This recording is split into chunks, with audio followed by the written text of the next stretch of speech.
India's road safety was in crisis and it affected. Maybe the 3 who were gone were alive today because they could have been recovered from where they fell. As India observed Road Safety Week, the campaign gained momentum. Influential voices, school children and concerned citizens all joined in, taking... I feel it's important for you to be associated with this campaign. What is the essential reason why you chose to be on board? Well, I think this has been a growing concern, as we say, and being a young mother, you know, our children walk on the roads, they go to bus stops, you know, to catch the school bus. And I think even as a mom, you always have that fear, you know, that, you know, your child and maybe a mother or a father or a caretaker might be dropping them. But what if somebody is, you know, driving or they're coming back from school and being irresponsible? So I think it's very important that, of course, that don't drink and drive, but also, like you say, you have to drive safely and responsibly even during the day. Yeah. Abanti, you've got teenage sons. They're what, 18 years old. In driving this entire campaign in association with NDTV, your thoughts would at one level have been also on your young sons. As a mother, what does this campaign mean to you? I think as a mother, this campaign means I can go home a little bit more reassured that there is a message out there very frequently during the season when my kids are listening to it, and hopefully, you know, there is an awareness that's being created about them of what not to do. I mean, they are below legal drinking age today, but still there is temptation always when they are together with friends, etc. So it just helps me really go and feel like there is somebody out there watching out for them through this program. Yeah. Karisma, I must ask you, you know, all of us like to go out, meet friends, party. And then, you know, I mean, to say party responsibly or drink responsibly at one level is cliched, but it is at another level a fundamental truth. Where do you draw the line? Well, you know, I must say that, frankly, I always have a designated driver. I don't drive myself because I think I have too many things on my mind. So it's better that I sit behind in the back seat. But I'd like to tell you that there are a lot of young people out there today who have realized this. And I think this campaign has made them realize today when young couples go out to party or to a club to have a few drinks. Like a lot of my friends tell me, you know, we are the driver tonight. My friends like, I'm not drinking tonight. You know, let the husbands and the other friends, because I have so many people to drop home. So people have become really, really aware about this.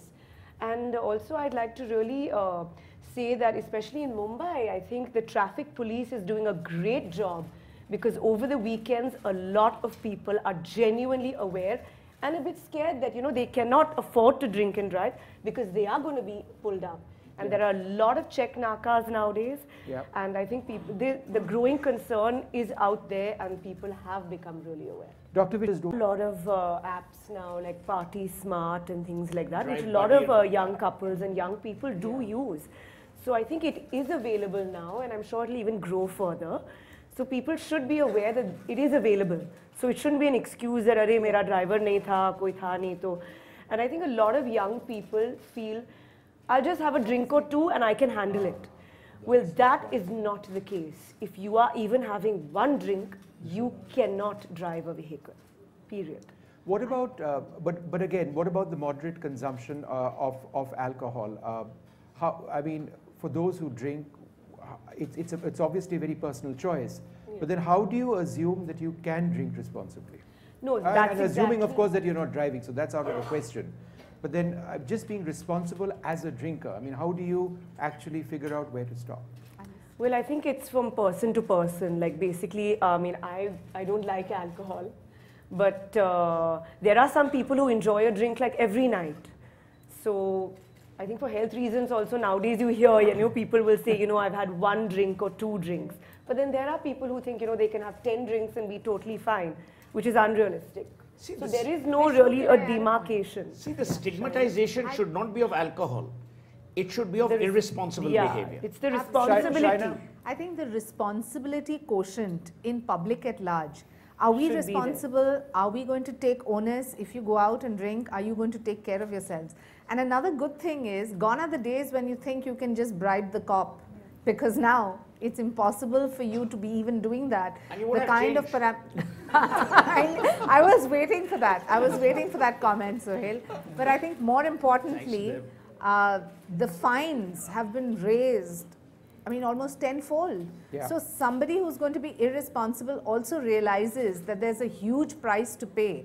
So I think as a society, if we talk about responsibility rather than getting into sermonizing that you must not drink or you must drink, but about the importance of not drinking and driving. And that's why I'd like to compliment NDTV, because you all are one of the few channels that have a collective conscience to talk about these issues rather than who said what and who did what. Yeah. See, many years ago in New York, there's a campaign which was run by young people, which basically talked about peer respect, peer approval, and peer disapproval. So it wasn't about whether you were drinking too much or drinking less. It was what you were doing after the drinking. You know, if you were irresponsible to drive, if you were irresponsible to, you know, I mean, if you were misbehaving and that kind of stuff. Social shaming is a very important tool, but you've got to figure the contours of social shaming. Here what happens is a lot of machismo is associated with a guy who drinks and drives, thinking, oh, you know, doesn't matter. Haryana is the Wild West. So, you know, if you actually look at those areas, and if you don't have social shaming blended with demonstrable punishment, which is very penal in purview, you won't be able to solve this problem. And Shaji, in fact, you can take that, sir. Where do you believe we need to go as far as better punishments or punishments which actually make a point, not just a 100 rupee fine?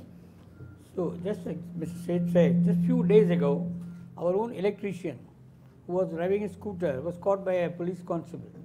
And he went and told him, and he phones me that he had only one bottle of beer, and why the constable should catch me. He was talking to me in Marathi. But the constable said, Sahib, tani kai khela maide? What he has done, he has taken a beer, and he says only one. And I know he has taken 3. I said, I don't know him. So I also told him, I don't know him. So he was ashamed. So he was very annoyed and doesn't come to my house anymore. Because I said, I don't recognize you because you are drunk. You had a point, Dr. Oak? Suspending the driving license for at least 3 months is the first act that needs to be done. Because nowadays the metros at least are running to a situation that if my license is suspended, I'm going to have it for 3 months. And that would deter me from driving. And moreover, I think so it's the culture. I should be ashamed of taking away life by my reckless act, something which he has done, something which he has given.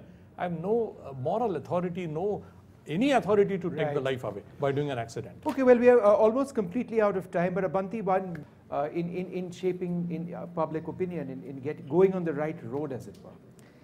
So I think 3 things really. The first is that we kind of continue to create awareness around new laws and new legislation which have come in. So last year we did the Good Samaritan. This year, hopefully, if the Motor Vehicles Act comes through with the Parliament, then really creating that awareness. I think that's important. The second is, how do we, make sure that the on-ground momentum is spread to more cities, more people. So, in marketing language, we say broaden the reach of what we are doing. And third is really, how do we bring in more engagement and not just, one-way kind of sermonization. And that's why we thought for this season, we are actually going to move from a negative message like don't drink and drive, which feels like a stick, to a rallying cry for a positive action, which is get a designated driver, so that people know, okay, I don't do that, but then what do I do? And so we make that the mantra, so there is a behavior shift that people can connect to and get engaged with. All right, well, I'd like to thank all of our panelists today for joining us on this. We do have time for questions, which we will take. But it's something that we really feel is a cause that in NDTV certainly we attach ourselves very closely to, and it's been a great privilege working with United Spirits on this. This campaign, this partnership is very strong, and we hope it does continue. We've got young students over here, young professionals over here. We've also got Dr. Sulema Merchant, the Dean of Sion Hospital, with us. Dr. Merchant, there you are, sir. You were supposed to be here with us, and I'm so glad you were able to make it. In fact, I would ask you the same question which I've asked Dr. Oak earlier on. The emergency room of a hospital, the first hour. What is the scene that you typically see day after day, year after year, of how families are often destroyed because of irresponsible choices being made? I think that's a very good question. And I think before starting, it's nice to have a moot point of who are we designing roads for, right? We design roads for motor vehicles, for cars and other vehicles, but we don't design it for pedestrians. And sadly, 50% of the people who are actually dying in road accidents in India are called vulnerable road users, who are not protected by a shell. So they are cyclists, they are pedestrians, they are children. So every day, 20 children die in road accidents in India. Yeah. Kids, you know how kids are taken to school and got back from school. I think we have to move towards, and there are a lot of cities in the world, third world countries, like Bogota, for example. They're moving towards pedestrian-friendly roads. So the right of way should be of the pedestrian, not of the car vehicle. Any other questions? And if you could just be, yes, sir, over there. If you can ask a question, sir, and point out who you want to. Hello. Yeah. Good afternoon to all. This is Raj from spicystars.com. I'd like to ask Karisma Kapoor that do you think a celebrity can change some society, can bring a change in society? Well, I think a celebrity can always bring out the awareness. And I think like Virat is also part of this campaign. I was there in 2014 in Bangalore. So I think we can, influence the people, the youth, everyone out there. So I think it can make a change. And we do try in our own way to do that.